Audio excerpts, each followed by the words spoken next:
slasher spree, where mysteries and terror be and darkness comes for you and me. Join us on a slasher spree. There's no place to hide, and soon you'll see siblings on a slasher spree. Welcome back. It's another episode of the Slasher Siblings.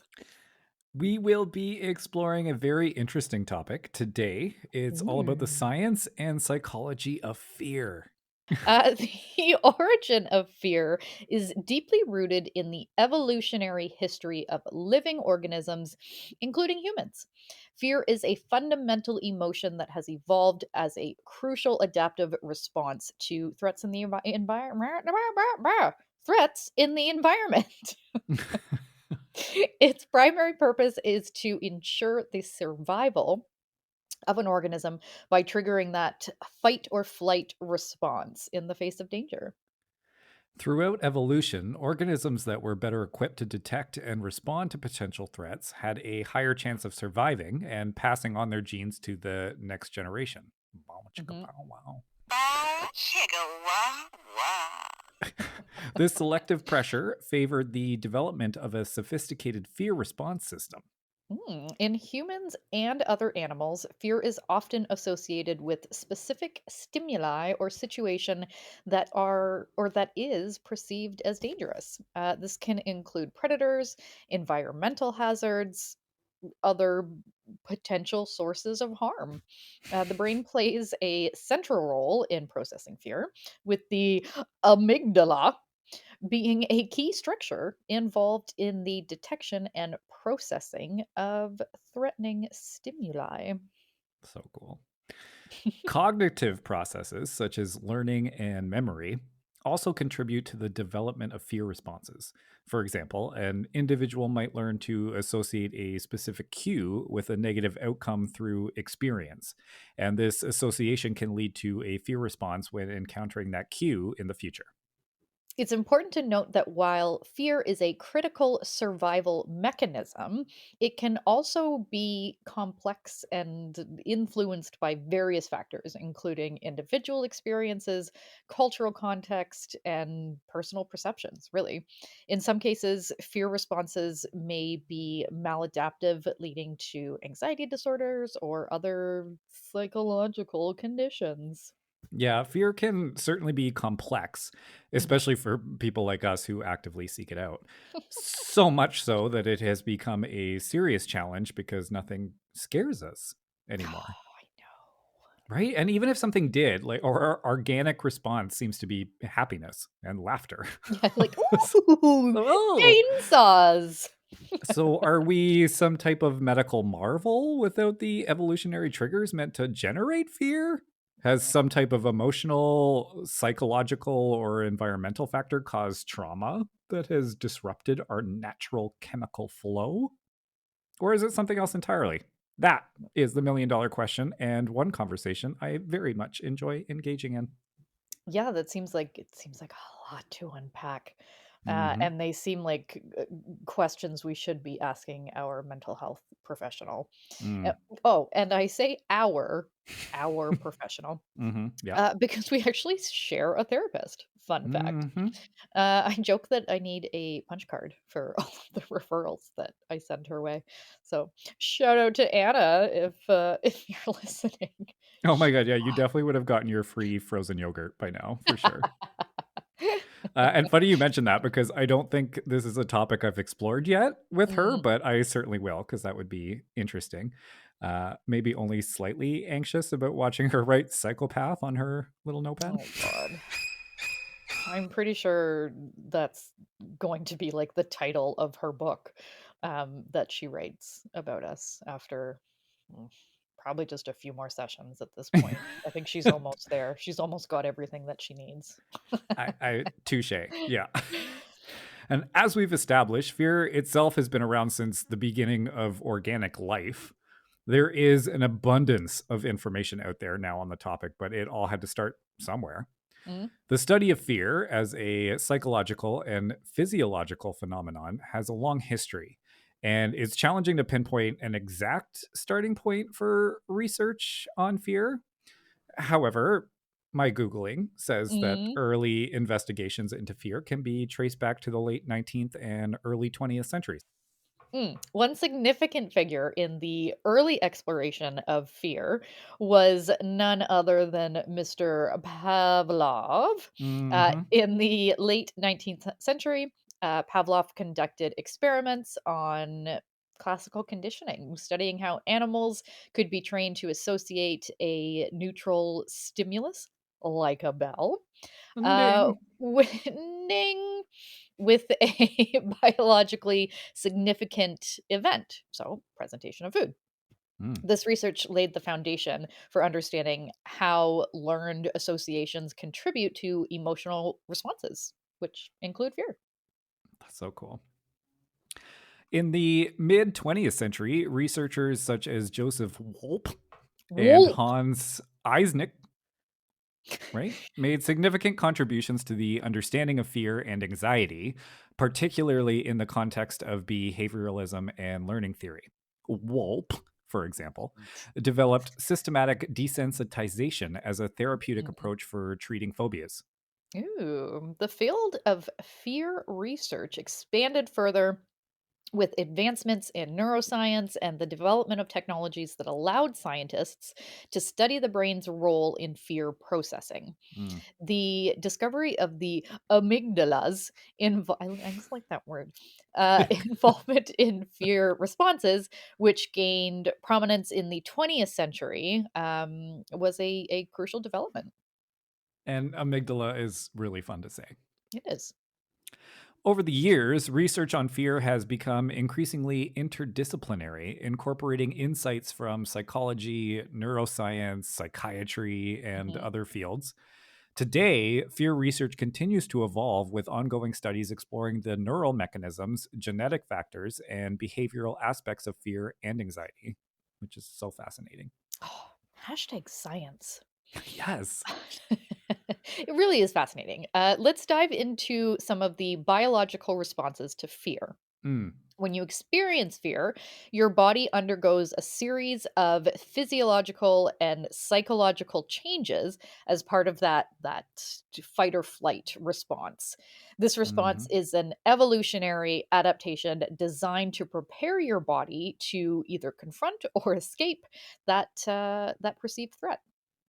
And the key elements of the fear response involve the activation of the autonomic nervous system, hormonal changes, and heightened sensory perception. And let's take this one step at a time. Mhm, So, mhm. first, it's the activation of the sympathetic nervous system. This system, a branch of the autonomic nervous system, becomes activated. This leads to the release of adrenaline or no, Epinephrine. epinephrine. Things Epinephrine. don't things don't look the same on paper that they sound to your ear holes. Epinephrine and okay, let me try this out for a second before I redo this line. Epinephrine and Oh, I liked it. I liked for that. I like that correction. I would like to get some words correct when I do this. Norepinephrine. Norepinephrine. Oh, sweet Jesus. Okay. Use whatever you want. I don't care.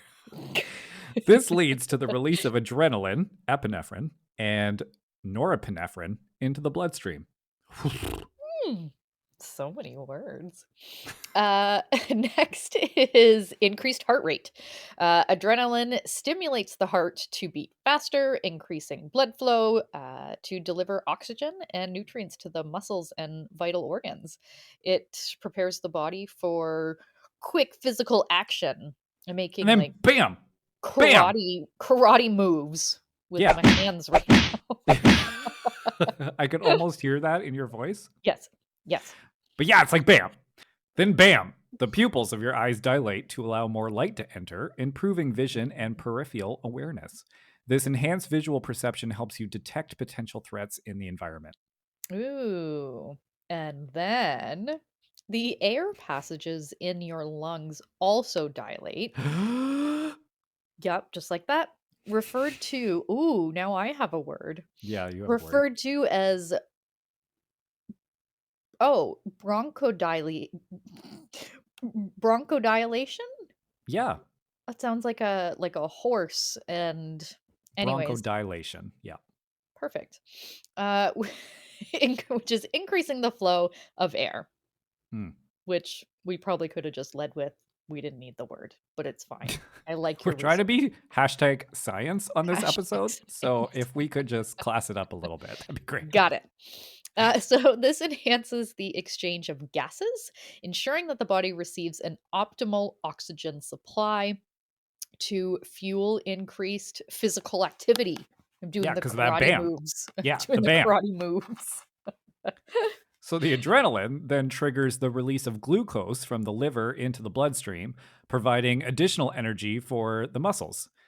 And maybe that's why I lack a fear response. I have been abusing my liver for decades. I mean, it is one theory, but I'm not a heavy drinker, or I mean, really a drinker at all. Mm, So yeah, I think that that theory doesn't really hold. But mm-hmm. All right. moving on to muscles, because we don't really have those either. When when the fear response is triggered, our muscles tense up, preparing for, oh, how many times am I going to do karate hands that A no one lot. gets to see? So the muscles tense up, preparing for rapid movement or physical confrontation. This heightened muscle tension is part of the body's readiness to respond to threat. Again, Mm, you gotta be ready. yeah. Um, which actually I vividly remember Corey trying to scare me one day. He was listening to music in my room with on like Mm. my I remember Grammy and Grampy got me that stereo for my bedroom. It was a very big thing. It had like a multi CD changer in it. I do remember that. Yes. Yeah. Anyways, so I was listening to, I don't know, probably Slipknot or something of that genre, and it was very loud. And I was like, I don't know, I'm going about to make a phone call or something or whatever. And he snuck up behind me, and I flung around and I punched him square in the nose with. Ready for this because I'm going to Mm. date myself. My house phone. Oh my God. I mean, it's a portable house phone, so it was like sort of like a cell phone, but Oh, yeah. That was totally future. Yeah. yeah. Anyways, I punched. So, Did he bleed? nah. No. Maybe Yeah. next time. Yep. The body then temporarily suppresses non essential functions such as digestion and immune system activity to Oh, prioritize resources for immediate survival. Yeesh. I didn't realize immediate. how much physical stress fear is supposed to Mm, put on the body. yeah. Yeah. It does for most I guess people. that's like stress in general, right? Like what it Yeah, does that's to your true. body is bad news bears. Mm-hmm. Um but yeah, tons of stress. It also turns us into like temporary superhumans. The Mm-hmm. senses become more acute, your awareness of your surroundings increase. This heightened sensory perception helps you detect potential threats and like decide where your nearest escape routes are. Mm. I do like knowing where all my escape routes are, Mm-hmm. mostly to get out of social situations, but important all the same. Yeah. Fear can even lead to cognitive changes, including increased alertness, focus, and a narrowing of attention to the perceived threat. Hmm. This mental state helps in making quick decisions and responding effectively to the situation. But also, let's be kind to those who have to make split decisions in a state of fear. Because, like, Mm. I'm thinking about this now, and suddenly running up the stairs or into a basement doesn't irritate me as much as it once would have, maybe. Right. Yeah, that's a great point. And it makes, I guess it does make a lot of sense, even though I don't Mm. like to admit that necessarily. Um, ooh, I get to say amygdala again. So Take us there. that whole series of like running up the stairs or going in the basement takes us to the amygdala, and it's Mm-hmm. the part of the brain involved in processing emotions, particularly fear, becomes activated. So it plays a crucial role in the rapid assessment of the emotional significance of stimuli and the initiation of the fear response, that fight Mm. or flight, baby. Yep. And these physiological changes collectively prepare the body to respond rapidly to a perceived threat, whether by fighting or fleeing, as you mentioned, Hmm. and Hmm. are essential for survival in the face of danger. Ooh. I just feel like anything sort of in the face of danger. I laugh in the face of danger. I feel that word gives me PTSD now after the contest, but The face. That's funny. moving on. Once the threat subsides, the parasympathetic nervous system helps return the body to a state of balance and relaxation. But why are we so different? Mm.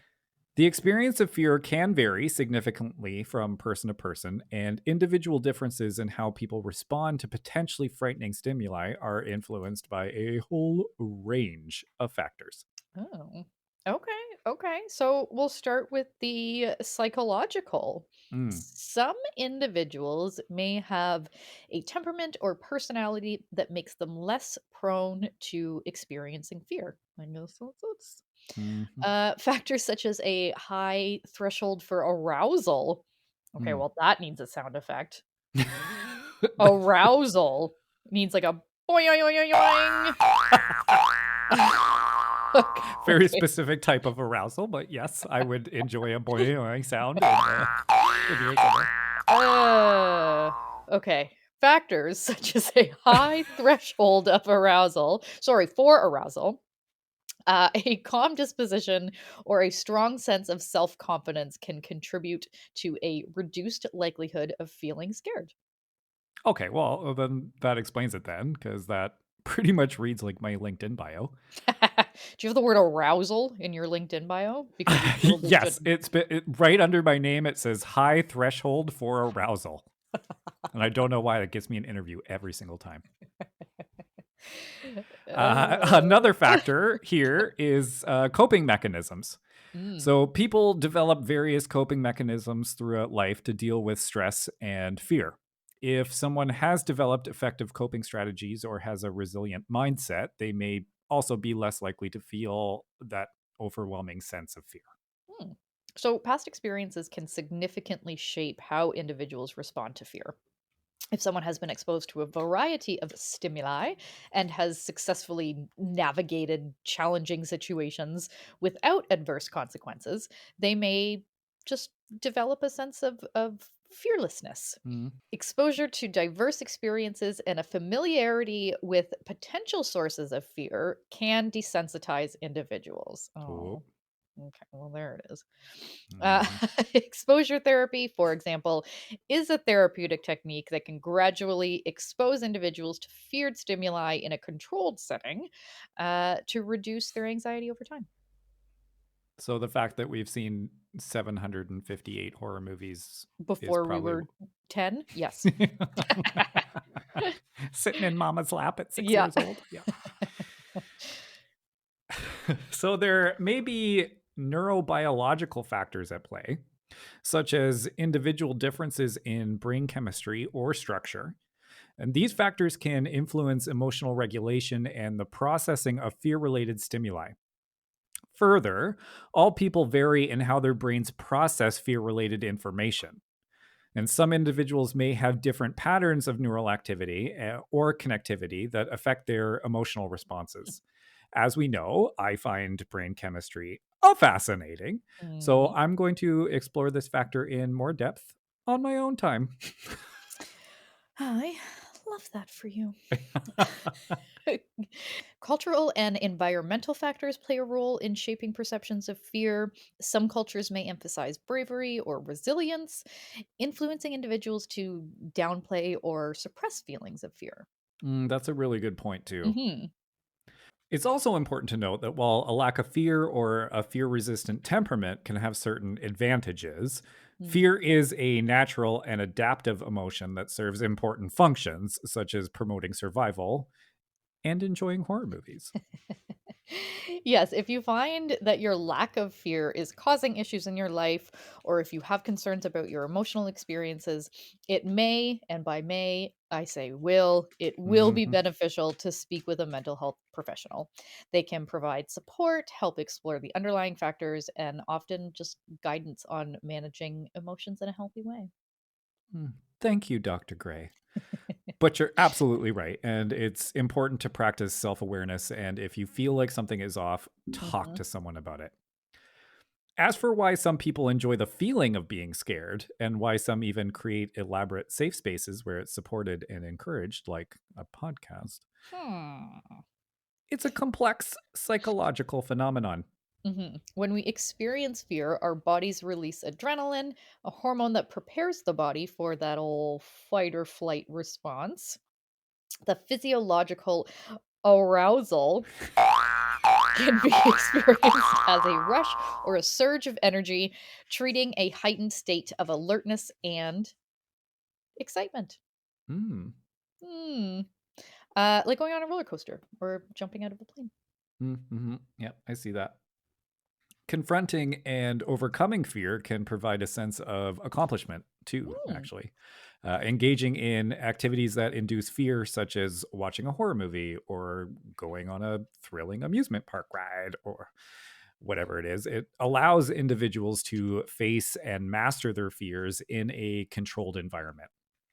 Many forms of entertainment, such as horror movies, haunted houses, suspenseful stories, are designed to evoke fear. The enjoyment comes from the suspense, the unexpected twists, and just the emotional roller coaster that these experiences can provide. Hmm. And these fear inducing activities, as you said, like watching the scary movie with friends or Hmm. going to a haunted attraction with your slasher sibling, can enhance social bonding, which is Hmm. important. Hmm. Shared experiences of fear can create a sense of camaraderie and shared emotions among individuals. And I guess that's why What we're was that? so close. That's true. I would like you to repeat that word though. Camaraderie. Camaraderie. Camaraderie. Com, com, com, camaraderie. Camaraderie. Oh, Oh, it's good. It's good. Seeking out fear can be a way to break the monotony of daily life. Engaging in thrilling activities provides a temporary escape from routine and offers an opportunity for novelty and excitement, otherwise known as arousal.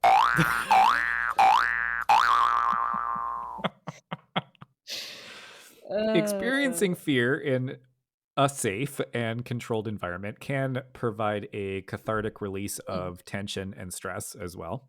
It's like having a good cry. Yeah. Right? Like some people are like, "Yeah, I just need a good cry." Yeah. Anyways. People have told me that. Mhm. I've never done it.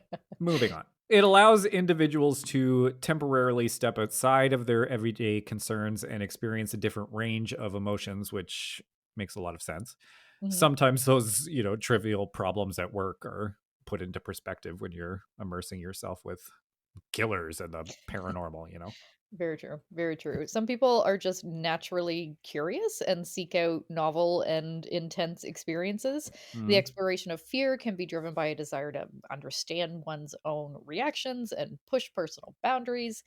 For some, engaging in control fear inducing activities can provide a sense of like mastery and mm. control over your own emotions. Knowing that the fear is temporary and can be stopped at any time contributes to a feeling of safety. Yeah, I see that. And for others, the enjoyment of fear is linked to an appreciation of the aesthetics for fear inducing experiences, such as the Mm, artistry in horror films, the mhm, design of haunted attractions, or the storytelling in suspenseful narratives. And like, bam, nailed mm. it. That's us right there. Yeah, like how obnoxious we are, like going through haunts, and we're like, "Oh, I wonder how they did that." Right? Like- It's so wholesome. it, Honestly, we're on the spectrum here. It just is mm, not mhm. common. Yep, yep, and like you said, that speaks to us directly. Mhm. That said, it's important to note that individual preferences for seeking out fear vary, and not everyone enjoys or seeks out fear-inducing experiences. Mhm. Additionally, the degree to which fear is enjoyable also depends on personal factors, cultural influences, and past experiences with fear. Which is fair. Mhm, Yeah. mhm. And fascinating. But do you know what else is fascinating? Ooh. Our final subcategory of the day is phobias.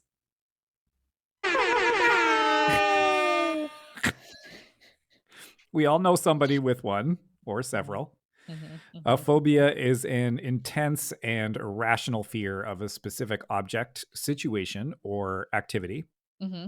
Unlike normal fears, phobias can lead to severe anxiety and often result in avoidance behaviors where individuals go to great lengths to steer clear of the feared stimulus. Mm-hmm. Phobias can interfere significantly with daily life, causing distress and impairment in various areas such as work, social relationships, and your personal well being. When exposed to the fear object or situation, individuals with a phobia typically experience intense anxiety symptoms such as rapid heart rate, sweating, trembling, and a strong desire to get the hell out of there. Mm-hmm. The fear response is often disproportionate to the actual threat posed by the phobic stimulus. Ooh. Phobias can be categorized into specific phobias focused on a particular object or situation. A social phobia, which is a fear of social situations. Hi, Got guys. that. Yep. And agoraphobia, the fear of situations where escape might be difficult. Uh, that doesn't sound great either. That's The not what causes, agoraphobia is, though. yeah, right. No. Fear of situations where escape might be difficult. No, I don't know. isn't agoraphobia when I it's thought not the that's when you fear couldn't of leave the house. yes, but it's not apparently it's not the fear of leaving the house. It's the fear of leaving the house and having some sort of anxiety attack or Okay, so I something guess that makes that's sense. Or you're yeah, in a situation where you can't. okay, I don't. okay, Maybe. okay. I don't know. Sure. The causes of phobias are complex and can involve a combination of genetic, environmental, and psychological factors like fear itself. Mhm. Treatment for phobias often includes psychotherapy. Shout out Anna. Hmm.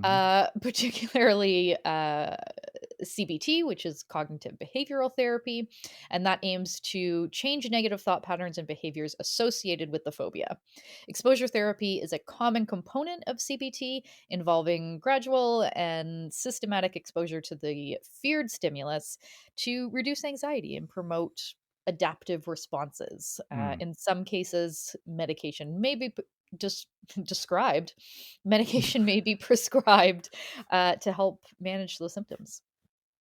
They can range from the incredibly serious and rational to the odd and incomprehensible. So, to wind down this episode, let's explore some of the most rare and borderline ridiculous phobias out there. While you, dear listener, can laugh while Kristen and I try to pronounce some of these. Oh my God. Satan, have mercy on us. Okay. Okay. So, quick side note, you know what Mm. one of my like biggest phobias is? Mm. Is reading aloud in public, Oh, which well, is we're only doing two of those three things. but the public is going to hear this. Well, that's later. That's got to help a little bit. And I can link it directly to a past traumatic experience. So Oh. that's informative. When I was in grade 5, I had to read from like a novel that we were reading as a class or whatever. Mm. I don't remember Hmm. what it was, but it had like a man in the yellow suit was like a thing in the book, and I was like struggling because I hate reading out loud, and a girl in my class like made fun of me out loud and the whole class laughed and it was a whole thing. So Oh, thank you, Rainey, no. for letting me do this. Well, that's one, very carry of your backstory. And two, they're all going to laugh at you. They're all gonna laugh at you.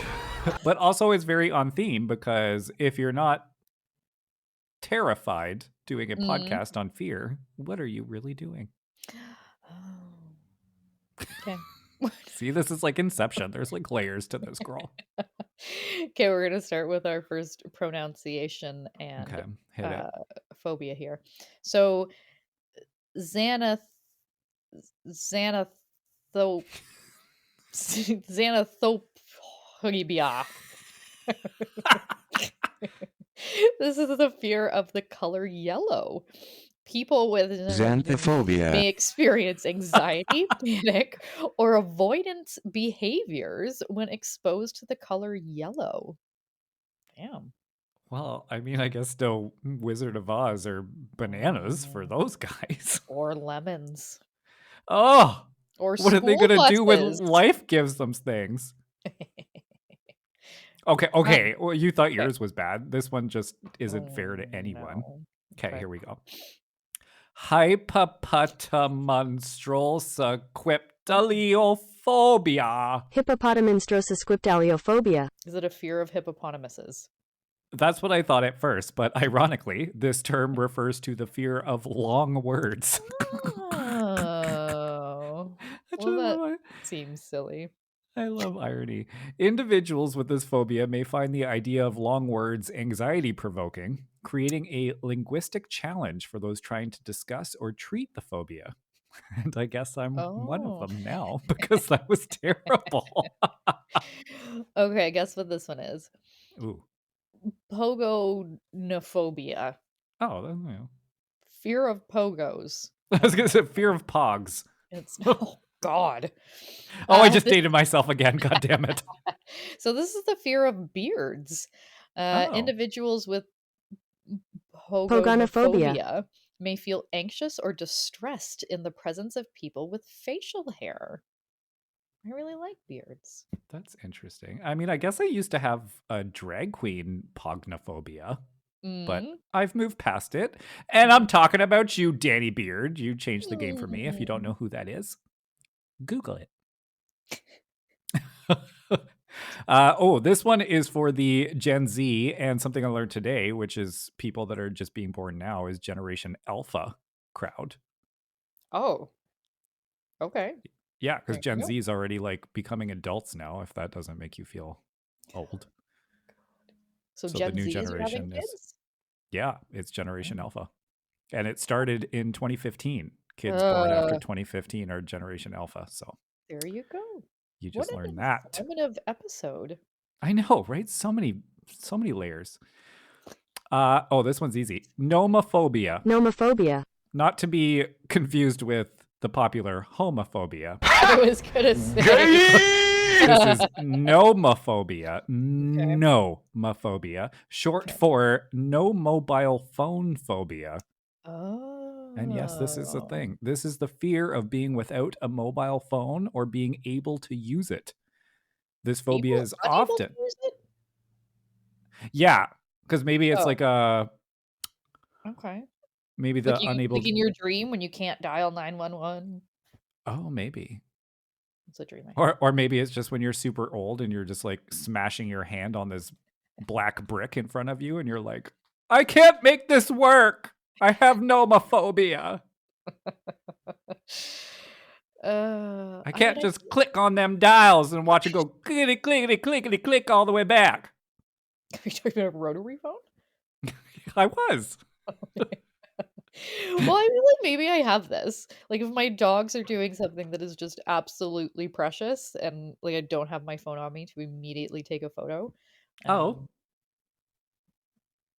I guess. I don't know. I mean, yeah, it's often associated with anxiety about losing connectivity and communication. Okay. So yeah, I'll give you that. Okay. All right. So next is chorophobia.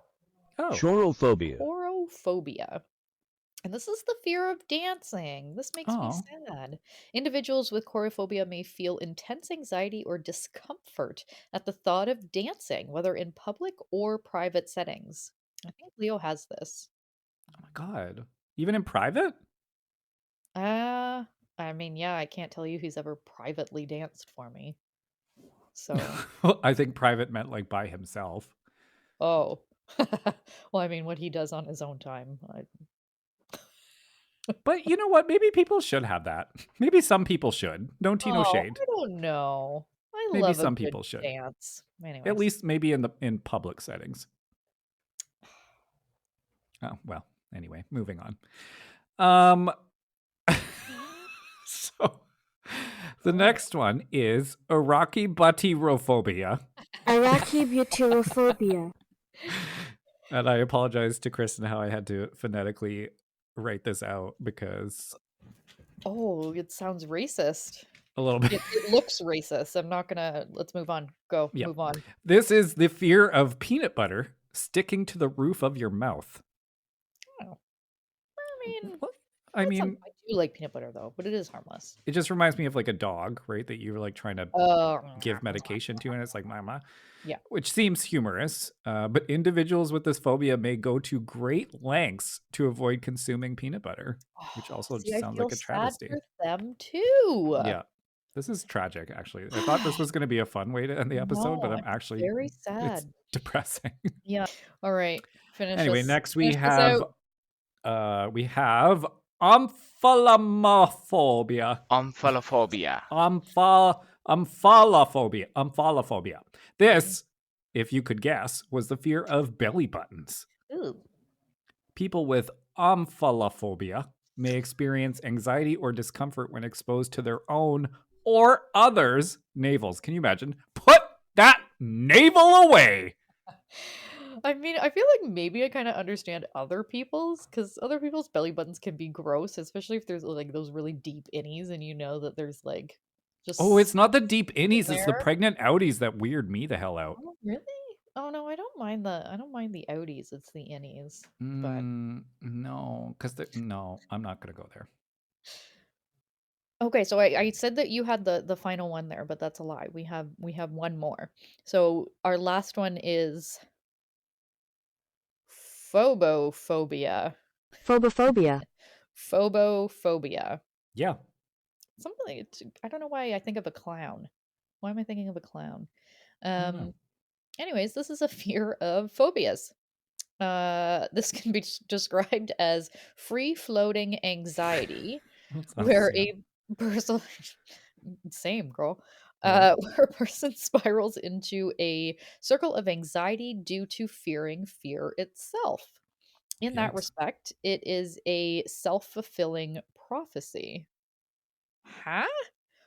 Phobophobia is commonly co-diagnosed with other types of specific phobias and is often associated with anxiety disorders. Interesting. So, like, when your mama was like, "There ain't nothing to fear but fear itself," you were like, "Oh God!" Oh, there you go. That's a good example. Wow. Did I just do like a TED talk on this phobia in like 2 seconds? Maybe. So no one even had to listen to this stupid episode. Wow, inspiring. Okay, so Do you have any phobias to speak of? Because I mean, I feel like I've like dipped my toe in some of these, but like I don't feel like I've ever recognized a straight up phobia, especially more of the common ones like the like arachnophobia or whatever. Like those, yeah. like none of those. Girl, pull up a chair. Ooh, So no, I mean not really. I only have a couple. I think this is a fear, not a phobia. I don't know. I guess they're kind of like interchangeable, those words. Snakes. yeah. Ugh, I hate snakes. That is like one of my biggest for sure. I What also else? disagree because I've met a lot of really nice snakes. Ew. No, not for me. Not. Oh, did you mean like people? Oh no, I meant actual snakes. Oh, no. No, thank you. Remember my friend Christina breeds Yep. them. Nope. I'm good. Super nice. Nope. What else? Am I You scared don't of like anything? holes. Holes. What? You, What? lots Oh of little my holes surrounded God. by bigger Oh, holes. no. It's a thing. Trichophobia? I can't even Google it because it's gonna show me a picture. Yeah, you really don't like that. And like, was Oh that my always a thing? Because I don't remember that always being a thing. It hasn't always been a thing. It's probably like the last decade that I'm itching. Everything I'm just like feeling Really? nauseated. Google it really quick right now so we can get it correct. Like what it's called? Yeah, I'm Oh pretty God, it's I'm like, typing fear of holes into my Google. well, I can't do it What's because it's going to show me a picture. It's like trichophobia. trypophobia? Trypophobia. Yep. Tripo. Is Oh a my God. specific type of I have the phobia heaves. characterized by a fear of holes. People with trypophobia may express feelings of disgust or fear, as well as other I was going to say nonsensical symptoms. It says non-specific symptoms when encountering stimuli containing irregular patterns or clustered holes. God. So, like, you Ugh. can't go to like honey Oh, you know bee what? home. Beehives, it's gross, Oh, but it's beehive. not That's the like word I was looking for. no, it's like, how they have those things in like floral decorations. Oh no, I don't even. We're gonna move on. What do you got? Do you have No, anything? I got nothing, yo. No, you definitely have Nothing. some like social phobias, probably. Yeah, I mean, I don't like people, but I don't know if I'm afraid of them. I just don't want to be around them. That's fair. That's fair.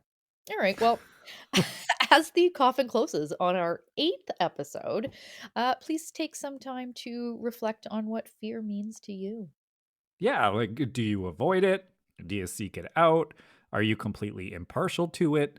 Does the Mm. color yellow make you see red? Fascinating food for thought. Zing. Ching. So next week, prepare to be transported through the ethereal.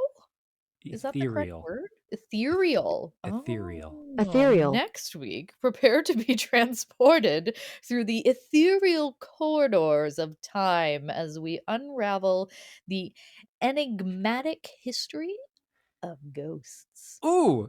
From ancient folklore to spine chilling encounters that defy explanation. Join us next time as we delve into the spectral shadows that have haunted human history.